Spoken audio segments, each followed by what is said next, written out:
మాట చెప్పవద్దని చెప్పి అంటున్నాడు బాలయ్య. అది కదా మరి. బాలయ్య చిన్నప్పుడు 10 సంవత్సరాలు వయసప్పుడు నేను చూసినటువంటి సందర్భం.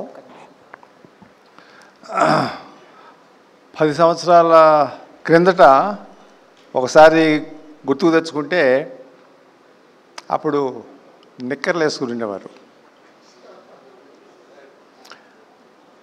నిక్కర్లు బ్లూ నిక్కరు, బ్లూ టెల్లిన్ షర్టు, బ్లూ నిక్కరు, తెల్లగా ఉండి మంచి తొడలు అవి రౌండ్గా ఉండి చాలా చక్కగా ఉండేవాడు. ఇంకా గుర్తు ఏంటంటే, మాకు మా సిస్టరు వివాహం ముందు అయిపోయింది.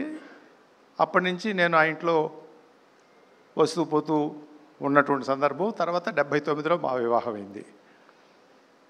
తను 10 సంవత్సరాల అప్పుడు నేను చూసినటువంటి బాలయ్య ఒక ఆయా ఉండేవారు. ఆయా పేరేంటి బాల నాకు తెలియదు. ఆయాకి దాదాపు 45-50 సంవత్సరాలు ఉంటుంది. పెద్ద ఆవిడ బాగా చూసుకుంటూ ఉండేది. బాలయ్య ఆయాను పట్టుకుని నువ్వు సత్యభామని నేను శ్రీకృష్ణుడు అని చెప్పి శ్రీకృష్ణుడు డైలాగ్స్ అన్నీ ఆ సత్యభామని చెప్పేసేసి ఆవిడ వెనకమాల పడతా చూశాను నేను. అరే ఇంత చిన్నప్పుడు ఈ శ్రీకృష్ణుడు డైలాగ్స్ వల్లెవేయటము లేకపోతే చెప్పటము నటించటము అనేటటువంటిది ఓహో కళ అంశం వచ్చింది, ఈయన రాబోయే రోజుల్లో మంచి నటుడు అవుతాడు అని అనుకున్నాం. కానీ 50 సంవత్సరాలు ఉంటాడని చెప్పి అనుకోలే. 50 సంవత్సరాలు సామాన్యం కాదు. ఒక రంగంలో, అది కళారంగంలో మెప్పించటము ఒప్పించటము అదే స్థాయిలో నిలబడటం అనేటటువంటిది మనిషిలో కృషి ఉండాలి, పట్టుదల ఉండాలి, దీక్ష ఉండాలి. ఇవన్నీ నేను మొన్న ఈ మధ్య చాలాసార్లు అడుగుతూ ఉంటాను. నేను బాలయ్య నువ్వు అల్లరిచిల్లరగా కనపడుతుంటావు నాకు మాట్లాడేటప్పుడో లేకపోతే సందర్భం సమావేశాల్లో చూస్తూ ఉంటాను. మరి నీకు ఈ రకమైనటువంటి పట్టుదల ఇవి ఎలా వస్తవి? ఇది మామూలుగా ఈ రకమైనటువంటి ఒక కృషి, ఒక పట్టుదల, ఒక రకమైనటువంటి ఆ దీక్ష లేకపోతే రావే అంటే నేను తెల్లారి 3 గంటలకు లెగుస్తాడు కదా, అప్పుడు వల్లె వేస్తాను. మరి ఎక్సర్సైజ్ అవన్నీ ఉన్నాయి కదా అంటే బాత్రూంలో పోయినప్పుడు కూడా వేసేస్తాను అంటాడు. అది ఆ తర్వాత మరి ఇవన్నీ రాసుకుని ఎవరు చెప్తారు మీకు అని అంటే ఆ సంస్కృత శ్లోకాలు లేకపోతే ఆ సంభాషణలో అవేనంటే నాకు రాసి ఇస్తారు కదా, అవి నేను ఖాళీ ఉన్నప్పుడల్లా కూడా నేను మళ్ళీ వల్లె వేసుకుంటాను. ఈ వల్లె వేసుకోవటం అనేటటువంటిది 50 సంవత్సరాలు చేయటం అనేటటువంటిది చాలా గొప్ప విషయంగా నేను నాకున్నటువంటి అనుభవంతో నేను ఒక జీవితం చూశాను. కాబట్టి తప్పకుండా ఈ ఒక కృషి అనేటటువంటిది, ఒక పట్టుదల అనేటటువంటిది, ఒక దీక్ష అనేటటువంటిది లేకపోతే ఇది సాధ్యం కాదు.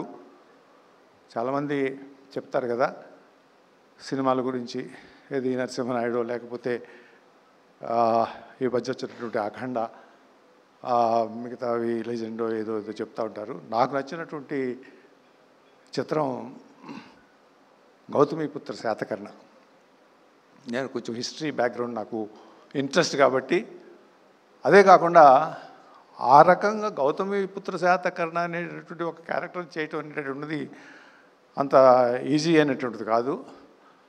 అది నేను చూసినప్పుడే వెంబటే చెప్పాను వాళ్ళకి. ఎక్కడ చీరాల్లో చూశాను నేను. ఆ రకంగా ఆ పాత్రలోకి వెళ్ళిపోయాడు. తనే గౌతమిపుత్ర శాతకర్ణ అని చెప్పి అనుకున్నాడు. మళ్ళీ అతను పుట్టాడు అనేటటువంటి విధంగా నాకు అనిపించింది. నేను ఇంకొక మాట కూడా చెప్పాను. అది ఆ చెప్పటం అనేటటువంటిది కొంచెం ఎక్కువ అయ్యి ఉన్నా కూడా ఎన్టీ రామారావు గారు ఈ పాత్ర వేయాలి అన్నా కూడా ఈ రకంగా ఉన్నదేమో అనిపిస్తుంది బాలయ్య నాకు. ఆ రకంగా నువ్వు ఈ పాత్రలోకి వెళ్ళిపోయావు నువ్వు. ఇది నాకు అన్నిటికంటే కూడా నచ్చినటువంటి పాత్ర. ఎందుకంటే హిస్టరీని డిపిక్ట్ చేస్తున్నప్పుడు ఆ కాలం 2000 సంవత్సరాల క్రితం పాత్ర అది. ఆనాటి పాత్రని తీసుకుని మలిచి దాన్ని అవగాహన చేసుకుని దానిలోకి వెళ్ళిపోయి ఒక దీక్ష పట్టుదలతో చేసినటువంటి చిత్రంగా నేను భావించాను. మరి సరిపోద్ది అనుకుంటాను. Thank you very much for calling me and I wish you all the best. And next జనరేషన్కి ఛాన్స్ ఇవ్వండి. మనం 50 సంవత్సరాలు అయిపోయింది. అది లొకేషన్ అవుతున్నట్టే అర్థం. ఆయన కూడా అదే ఉద్దేశం, నెక్స్ట్ జనరేషన్కి ఛాన్స్ కావాలని చెప్పి అడుగుతూ ఉంటారు. కాబట్టి let us wish the next generation to move forward and then take the reins. Thank you very much. Thank you, sir. Thank you very much. Dr. Daggupati Venkateswarao garu. Thank you for